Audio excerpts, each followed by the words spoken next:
नमस्कार। चलिए आज बात करते हैं एक ऐसे टॉपिक पर जो हर बिजनेस ओनर और एचआर मैनेजर के लिए जानना बहुत जरूरी है। वो है प्रोविडेंट फंड इंस्पेक्शन।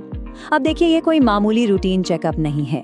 ये एक ऐसी प्रोसेस है जो किसी भी बिजनेस की नींव को या तो और मजबूत बना सकती है या फिर उसे हिलाकर रख सकती है। तो एक सवाल खुद से पूछिए, क्या आपका बिजनेस किसी भी दिन बिना किसी वार्निंग के होने वाले एक पीएफ इंस्पेक्शन के लिए पूरी तरह से तैयार है? सच कहूं तो ये वो सवाल है जो अक्सर बिजनेस ओनर्स की रातों की नींद उड़ा देता है। तो चलिए ना, आज इसी तैयारी को पक्का करते हैं। तो सबसे पहले ये समझ लेते हैं कि आखिर ये पीएफ इंस्पेक्शन है क्या भला। देखिए, बिल्कुल आसान भाषा में कहें तो ये एक ऑफिशियल जांच है। एक प्रोविडेंट फंड इंस्पेक्टर आपके ऑफिस या फैक्ट्री में आते हैं और बस ये पक्का करते हैं कि आप बतौर एम्प्लॉयर सारे लेबर लॉज ठीक से फॉलो कर रहे हैं या नहीं। और ये सब क्यों? ताकि एम्प्लॉइज के जो अधिकार हैं वो सुरक्षित रहें। अच्छा, ये तो हुई बात कि इंस्पेक्शन क्या है, पर क्या होगा अगर तैयारी में कोई चूक हो जाए? इसके जो नतीजे हैं ना, वो काफी सीरियस हो सकते हैं। नॉन कंप्लायंस के जोखिमों को समझना बहुत जरूरी है। हमारे सामने ना दो रास्ते बिल्कुल साफ नजर आते हैं। एक तरफ है पूरी तैयारी और फुल कंप्लायंस। इसका नतीजा बिजनेस की साख बनी रहती है और मन में एक शांति होती है।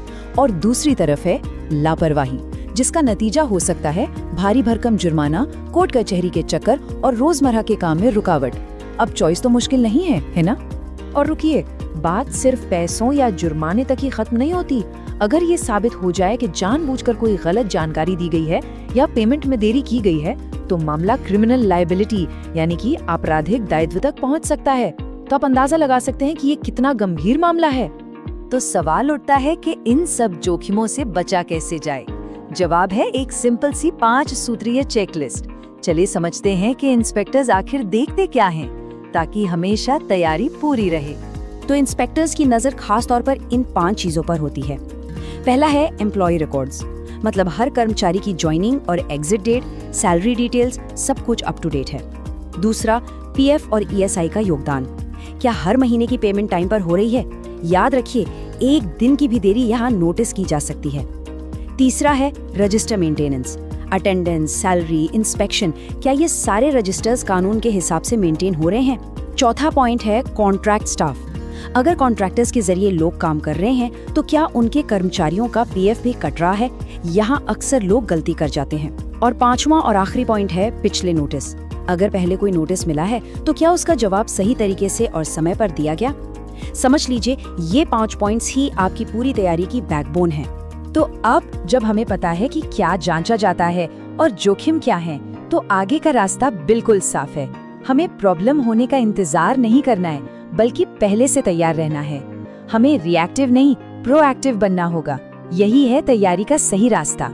इसका सीधा सा मतलब है कंप्लायंस के स्ट्रेस को छोड़िए और सेफ रहिए। तैयारी को एक बोझ मत समझिए, ये एक स्ट्रेटेजिक फायदा है। ये आपके बिजनेस के लिए वो सुरक्षा कवच है जो आपको चिंता मुक्त रखकर अपने असली काम यानी बिजनेस को आगे बढ़ाने पर फोकस करने देता है। और अंत में मैं बस एक सवाल के साथ इस बात को खत्म करना चाहूंगी। सोचिएगा जरूर कि नियमों का पालन करना, क्या ये सिर्फ एक खर्चा है या ये आपके बिजनेस के सुरक्षित भविष्य के लिए किया गया एक बहुत जरूरी निवेश है? यकीन मानिए, इस सवाल का जवाब ही आपके बिजनेस को नई ऊंचाइयों पर ले जाएगा।